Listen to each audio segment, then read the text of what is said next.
Hi everyone, can you hear me? Give me a little thumbs up if you can hear me. Oh, excellent. That's super. You seem so far away, and yet I know you are. My name is Mark Kalinowski, and I'm a credit counselor and a financial educator with the Credit Counseling Society. And they let me come and speak to you for a bunch of reasons, particularly in terms of debt. The first thing is I've been a very senior banker, and I had discretion to make you the happiest person in the world with all the money I would give you, or to make you miserable by quickly taking it all away. We don't want to do that today, though. We want to just sort of go into what can happen with debt.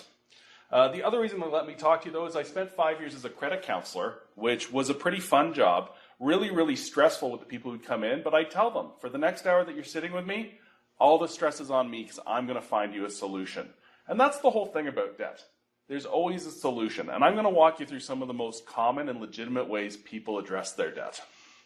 Before I do, though, I'll let you know Credit Counseling Society is a registered charity. We've been around almost 20 years helping Canadians from Ontario out to the West Coast and the North find solutions to their debt, learning to manage their money better, and saving for bigger and better goals. And we do this by having free and confidential appointments, either in person or over the telephone, where you can share with a counselor confidentially whatever is going on in your life, and they'll work to make it better. And they do this by helping you with budget, talking about debt solutions, and talking about ways to save. So if you ever need help, you're welcome to give us a call. The things we're going to touch on today, we'll start with the different types of debt. And there are three main categories that we want to look at. We're going to look into the different strategies to repay debt. We'll look into what we should be looking for when we're looking for help beyond just our own immediate circle. And lastly, what the different debt solutions are. And by the end of this, I would like you to be able to look at your own situation and determine, are you in trouble? Maybe you just need to get a plan together. Do you need more help, or do you need legal intervention? I want you to list 3 strategies that you can use to deal with debt. And lastly, I want you to find good help if you do need it. And this is a big situation. We know that as Canadians, we're getting more and more encumbered with debt. In 1997, Canadians owed about $1 for every dollar of income they brought in. And that would be mortgages and cars and credit cards. But in the last 20 years, we've seen that balloon up. And the real number today is actually $1.75 for every dollar of earned income.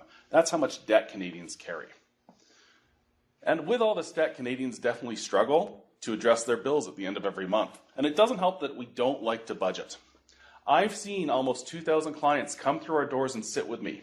And every one of those clients was sent a budget to do in advance of the appointment, and less than 20 ever brought one in. And I don't know why we don't budget, but we should budget. We should have a plan for our money, because that'll not only let us address debt and what we have to pay for today, but it'll help us find a way to save for tomorrow. The last line here, where 51% of Canadians lie about their finances, this isn't lying in a good way. This is people always saying things are going well when they're not. This is people showing status when they don't have the money to pay for it. Driving around Calgary today, I saw lots of people driving BMWs. But my guess is if they had to have a big shining light on top of the car saying how much they owed on them, they'd probably want to drive a 10-year-old Pontiac Torrent like I do. So, where do we begin? Well, let's talk about the 3 different types of debt. Unsecured, secured, and government. Unsecured debt is pretty straightforward. Often it's a credit card, a line of credit, sometimes an installment loan. And this is where we just get the money for this debt using our good word, the promise that we'll pay it back later. Unsecured debt is interesting because there's no asset to go back and take and sell to offset that debt. What this means is if you have a lot of unsecured debt that you can't pay, the process the banks go through is to call you and ask for the money. And the next month they're going to call you and ask for the money. And then next month they're going to call you and ask for the money, at which point they then say, we'll send you out to a collection agency. Collection agencies will call you again and again and again and again and again. And then they'll call you again and again and again and again and again, trying to get you to pay. And if eventually no one finds any success, the only route to get the money back is to sue you. One of the few things I've really learned doing this job is that people are terrified of 2 things. The first one are the courts, the second one is the government, the CRA in particular. People are afraid of getting sued. If you think you're in that situation, you probably need a little bit of help. Secured debt is the other common type of debt people run into. This is where people get a loan, maybe a line of credit, with the promise that they're going to pay the money back. And in order to get a better interest rate and to get the loan itself, they'll tie some sort of hard asset to it. Most commonly, this would be a car loan. If you don't pay for the car loan, they come and take the car. Or it might be a mortgage. If you don't pay for your house, they lock you out and sell it for you. In terms of secured debt, we should be very careful and understand a few things. In Alberta, if someone comes and repossesses your car, that does not end the situation. They will sell that car at auction and sue you for any difference or amount owing thereafter. Much the same case with a mortgage.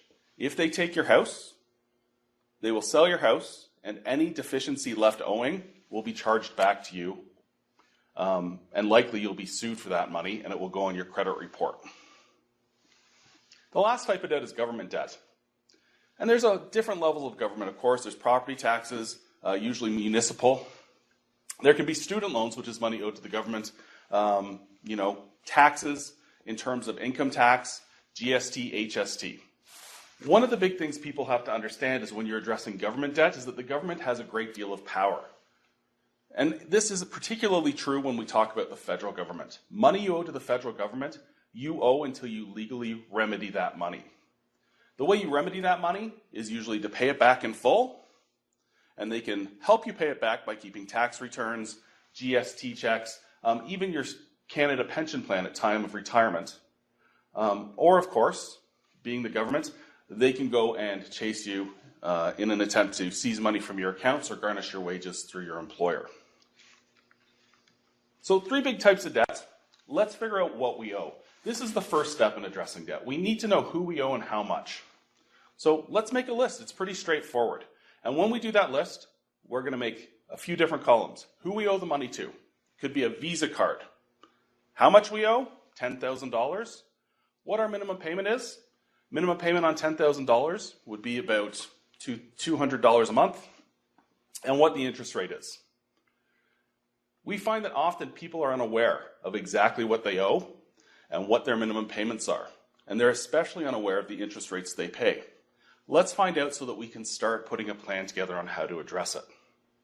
If you don't know, you can find out who you owe and how much by looking up your credit report. The 2 credit reporting agencies in Canada are Equifax and TransUnion. If you are more eager to get your credit report and don't want to pay for it, you could, of course, go to creditkarma.ca and pull your credit report free of charge. They use a TransUnion credit report, and it will have all your information listed. When you do this, though, understand they're going to try and sell you credit products. Do not buy the credit products. Just look at your report. But that would be creditkarma.ca.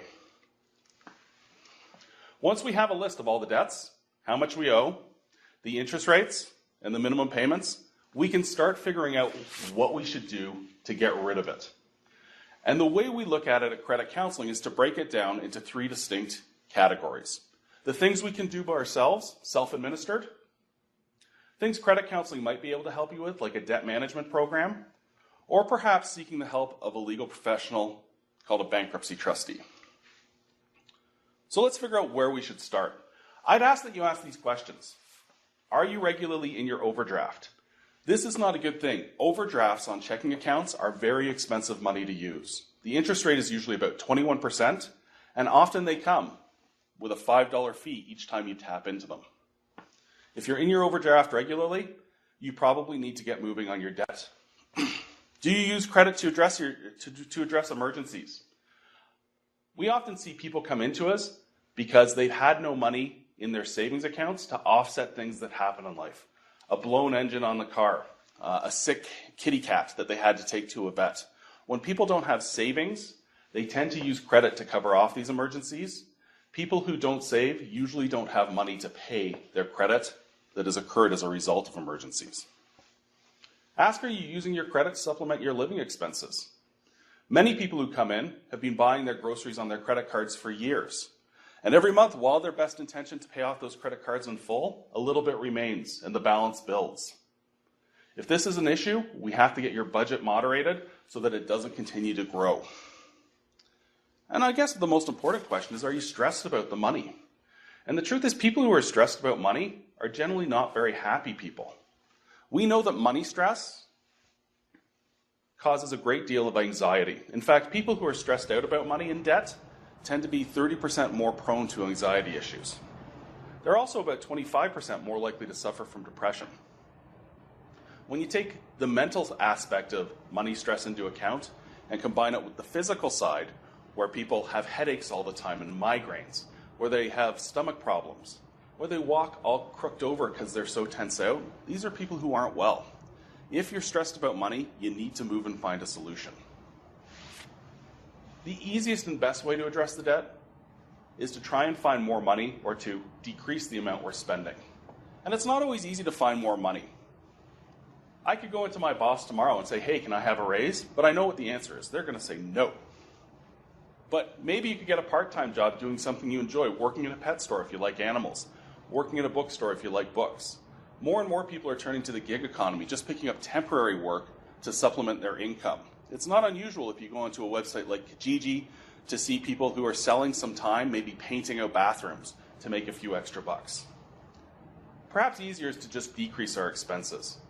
But to do this, we have to be aware of what we're spending, and we're going to ask that you track your expenses. And the expenses that are best to track are those where you have power to make a change. Those are the things that either go in your mouth or make you smile. And when I say that, it's often coffee.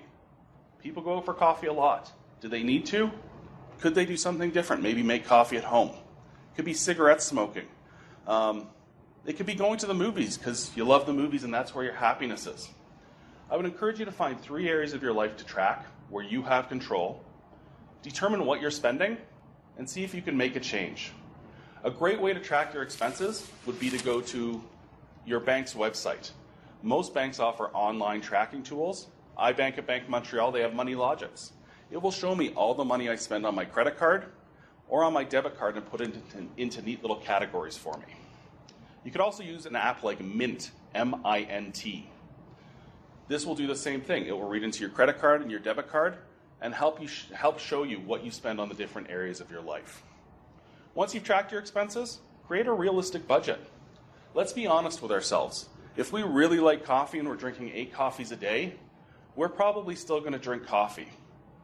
Let's put in an amount for coffee. But instead of drinking coffee out 8 times a day, what if we go 3 times a week? Let's put that number into our budget if it's something we can actually do.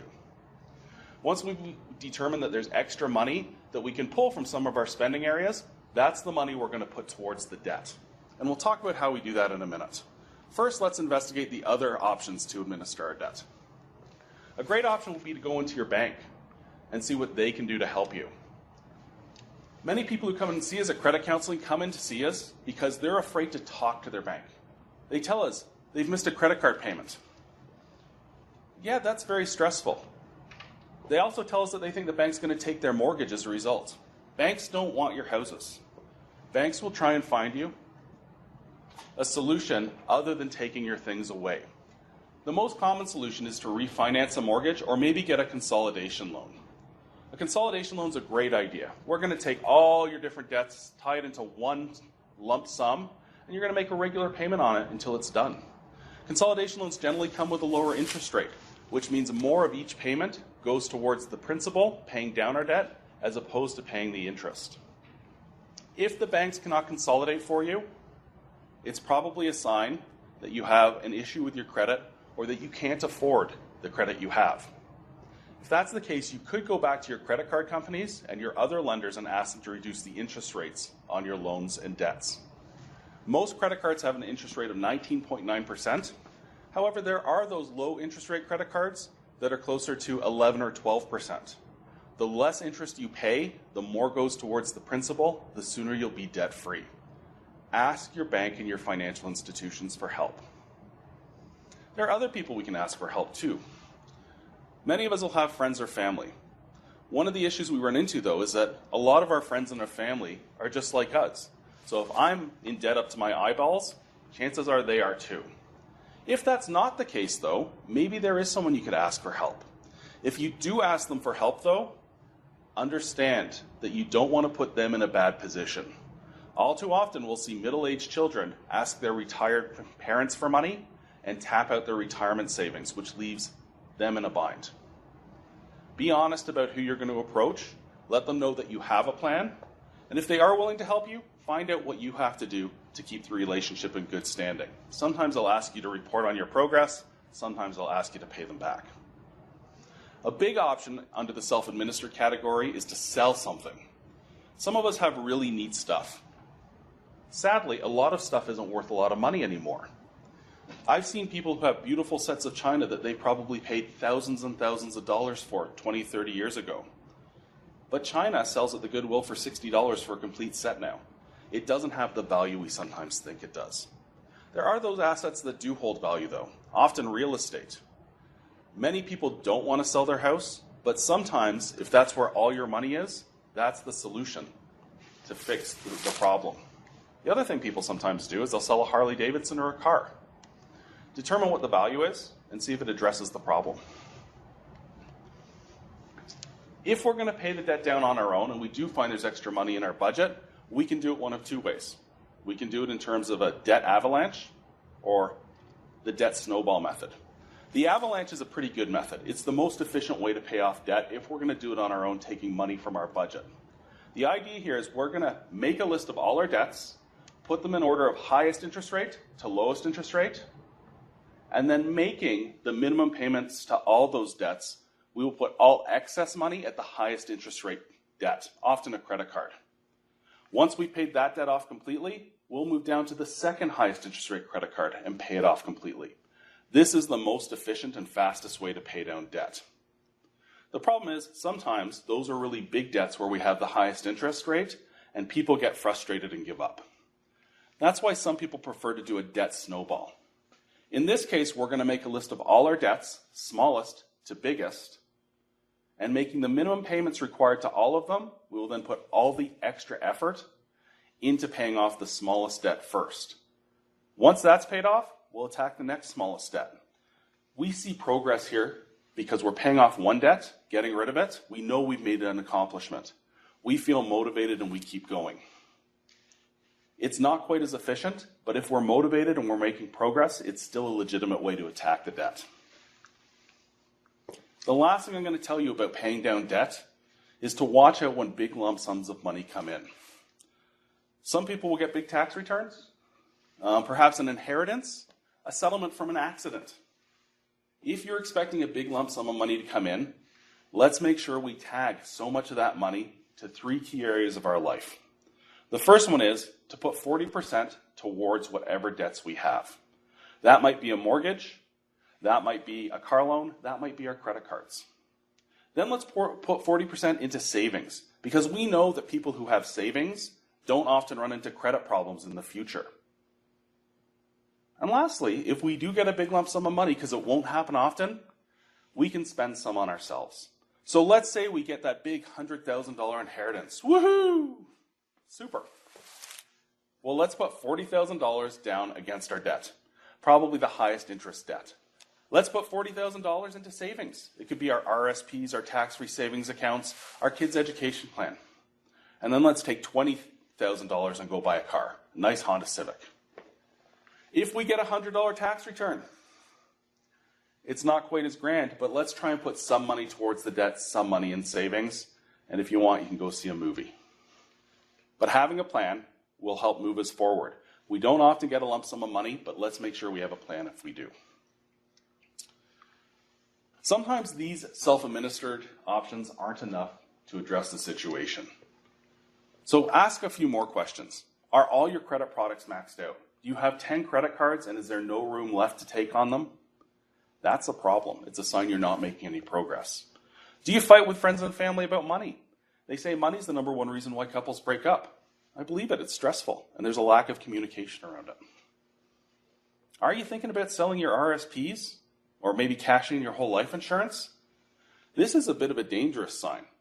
And part of that is because people don't really understand that even if you go bankrupt, even if someone sues you, registered retirement savings are yours to keep. No one can touch them while they're locked in those plans.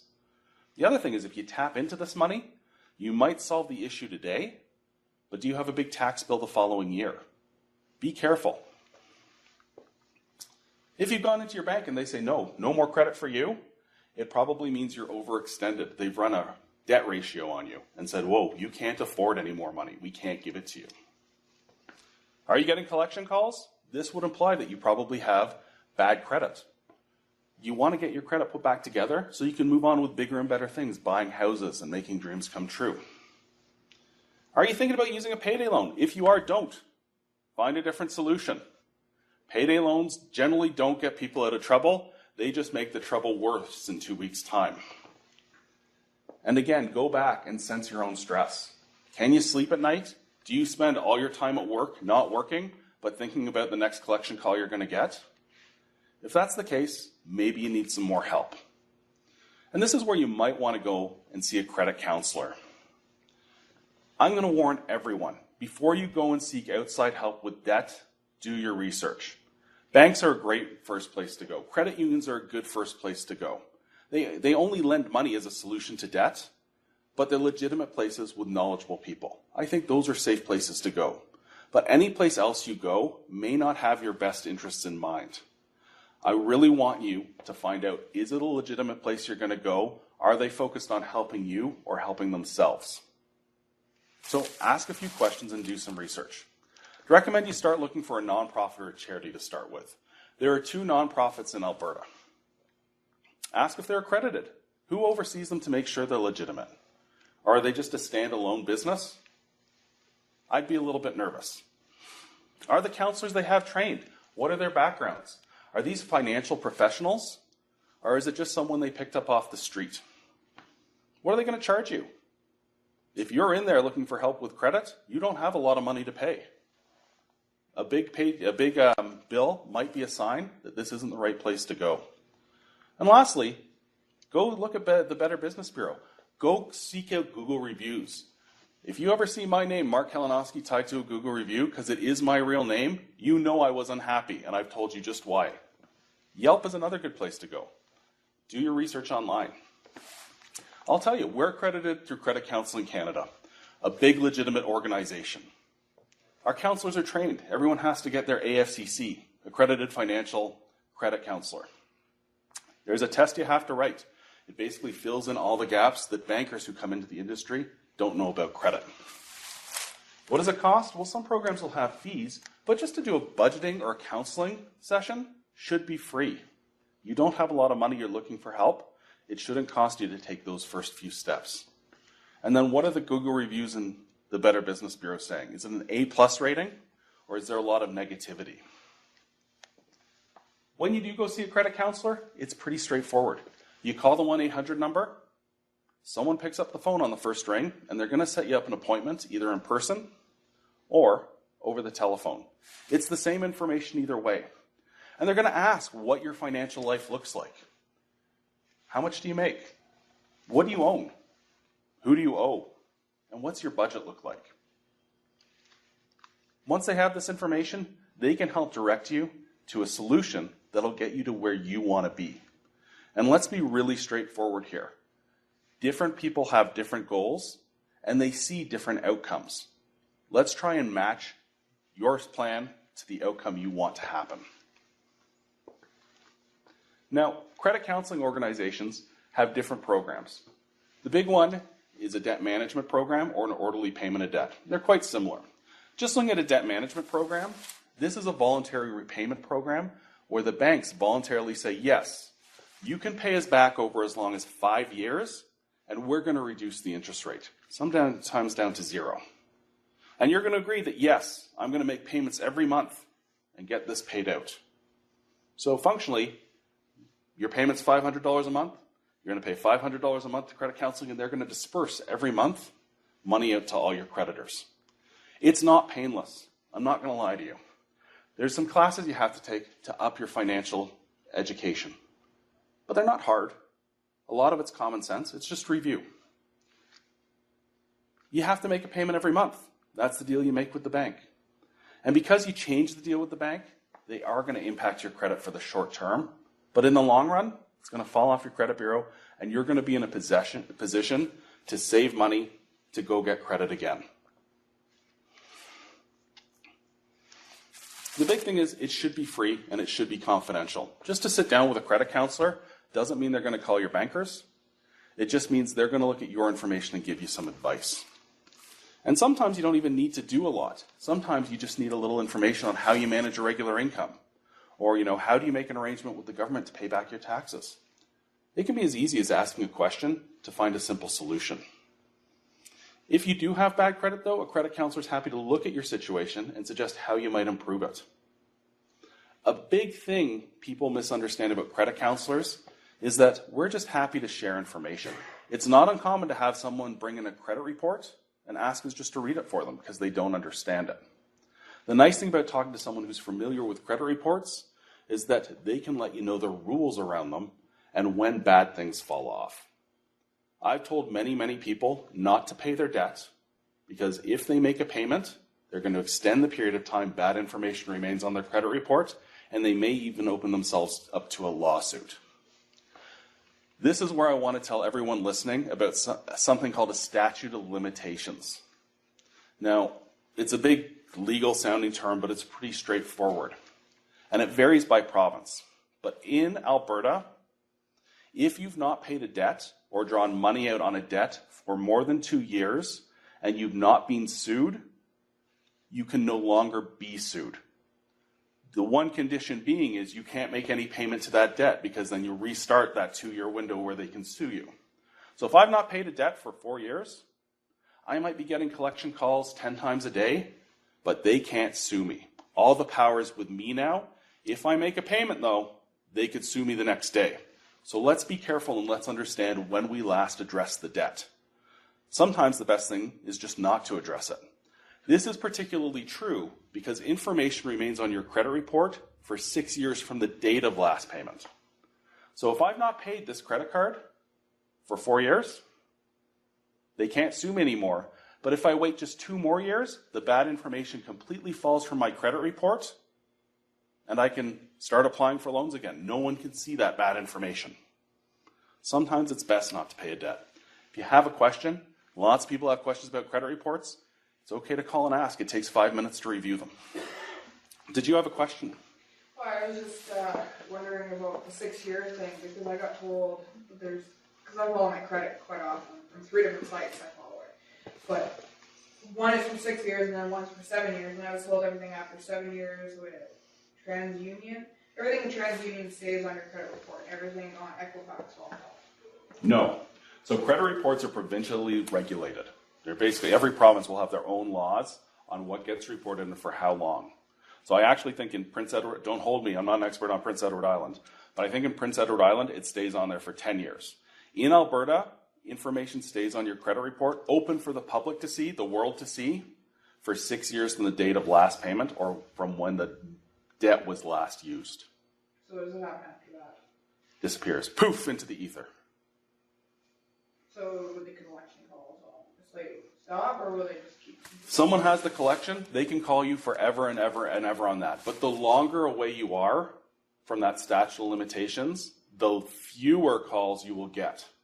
Why? Because they're much less likely to realize it. Now, there was an individual, he called us, and he had a collection call 20 years. He had a credit card, hadn't paid it. It had ballooned up to $20,000, they told him. But no, sir, don't worry, this could be a clerical error. Just send us $50 to hold the debt open, and we'll investigate. When he paid the $50, he opened himself up to legal action, and they sued him the next week. So, if you're more than 2 years from having paid that debt, I'm not saying that you shouldn't pay it, because maybe it's still in your best interest to do it, but maybe getting a second set of eyes to review where you want to go and what the situation is would help you make a good choice. Okay? Did I answer your question? Yeah, you did. 6 years from the date of last payment or when the debt was last drawn upon. That's in Alberta. Cool.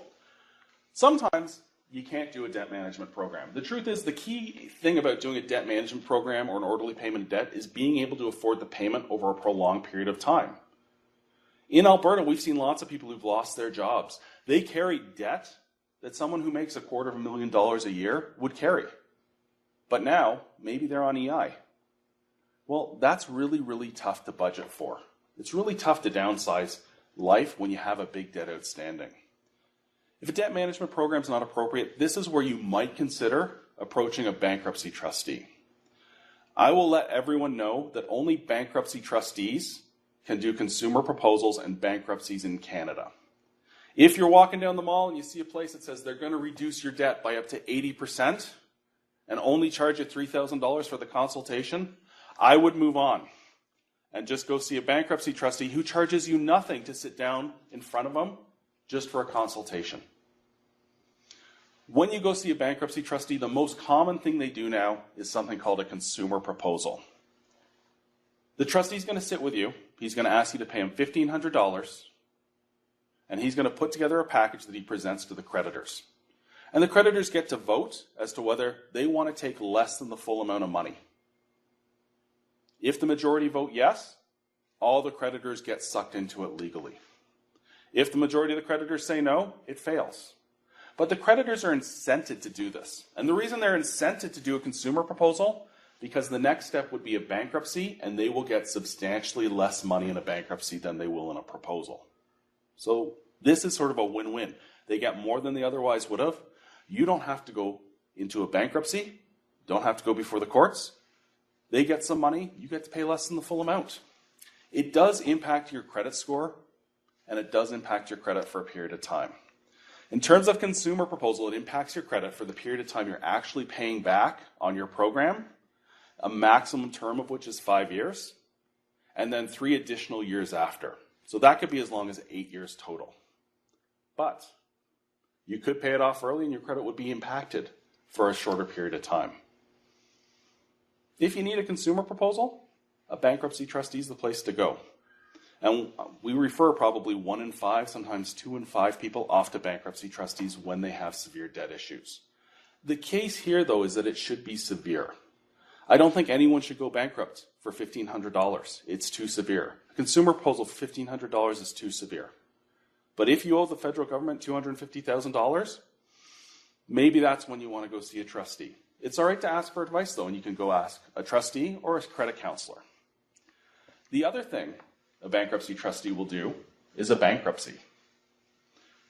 A bankruptcy occurs when the trustee says, listen, based on your situation, we have to take your case before the courts and put you into this resolution.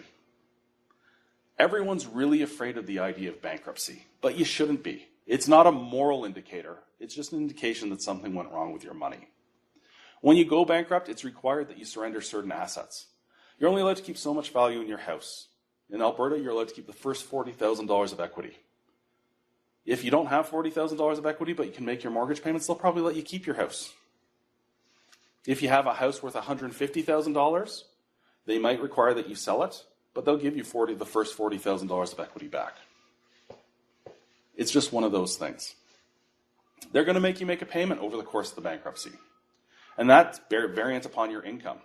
Sometimes your payment may be just as little as the filing fee, or it could be 50 cents of every dollar above a set amount. For a single person, if you're making more than $2,300, they usually take 50 cents on every dollar thereafter in Alberta. But the whole thing is, it's not forever. If you go bankrupt, you're going to be bankrupt the first time for 9 or 21 months, and then it stays on your credit for 6 years after. But that's okay. If you go bankrupt a second time, it's a little bit more severe. You're bankrupt for either 24 or 36 months, and it remains on your credit for 14 years after. I've been a banker. I've given someone a loan who's been bankrupt 3 times, functionally 40 years without credit. Once it falls off your credit report, you'll get lending again. It's not the end of the world. I will tell you, when you do a bankruptcy type act, a consumer proposal or a bankruptcy, you are registered in the big book of insolvency, the insolvency registry. So if someone ever chooses to look up and see that, yes, you've been bankrupt, they can find out. I've been a banker and a credit counselor, never looked. Don't care, doesn't involve me. It's your own business. I don't think it's a big factor. You can have things that do interfere with parts of your life, though. When you go bankrupt, there might be some jobs you can't do anymore. You can't, for example, be an officer at a bank generally, because you can't sign for the money. You can still be an accountant, though. Go figure. So it does have some bigger, broader implications. If you want more advice on it, though, trustees are free to go talk to until you sign into their programs. Credit counselors are always free to talk to. You can call me at the end of the day. I'll tell you more about it. It's not a problem.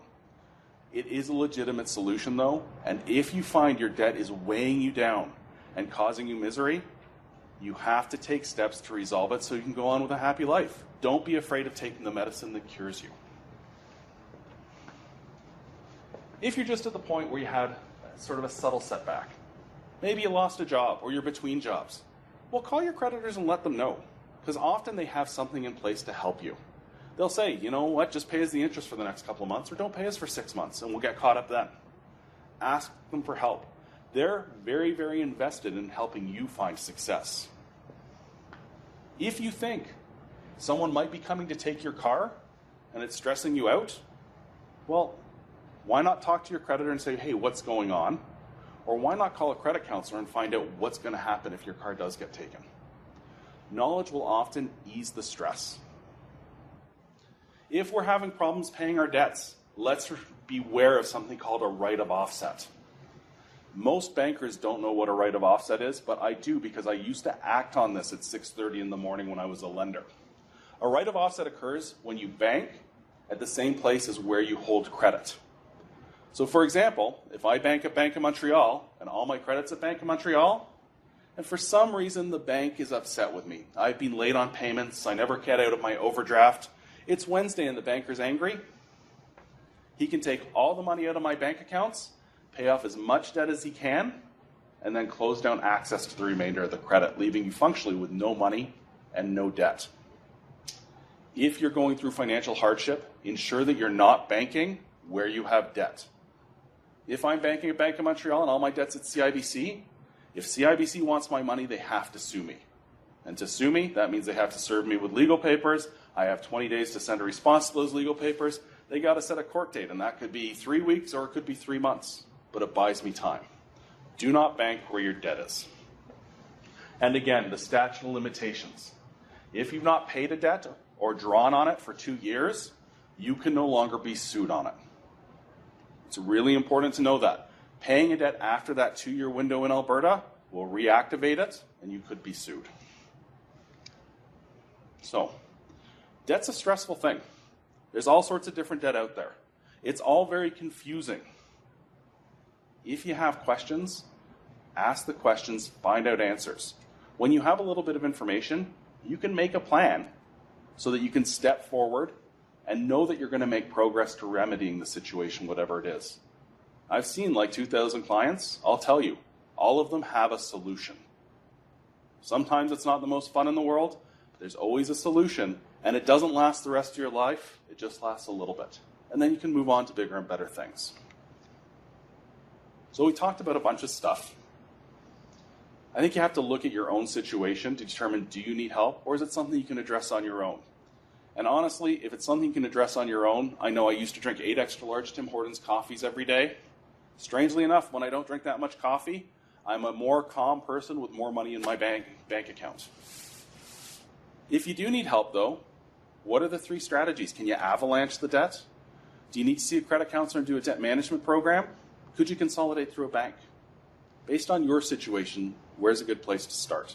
And I'll remind you, talking to your bank is never a problem. They're there to help you.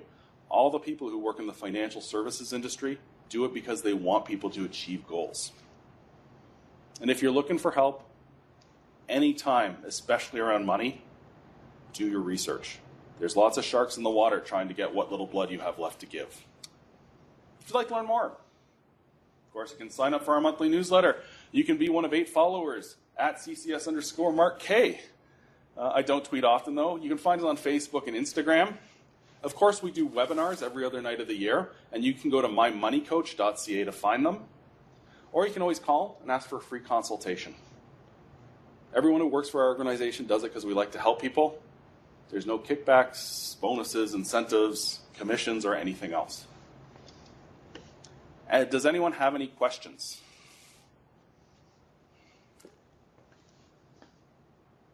Empress, any questions? Okay, go ahead.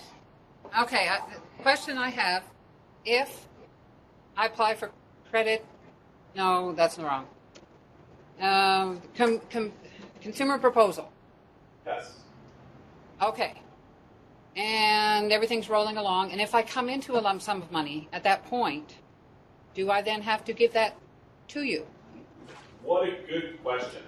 So again, Thank I'm you. not a bankruptcy trustee, but you could give me the money because I feel poor most of the time. But when bankruptcies and consumer proposals are different. Yes. If you do a consumer proposal, what you've done is you've agreed to pay a set amount back over a set period of time. So even if you win the lottery for $100 million, if you've agreed to only pay $25,000 back, you just pay that $25,000 back and you're done. You get to keep the lottery win. A bankruptcy, on the other hand, is different. When you go into a bankruptcy, you do not buy lottery tickets because if you win the $45 million, it all goes out to the creditors. And the trustee's really happy because I think at that point he gets to keep half. So, in a consumer proposal, the money would be yours to keep if a lump sum were to come in. Thank you. Sure, no problem. That's a good question. Anyone else have questions?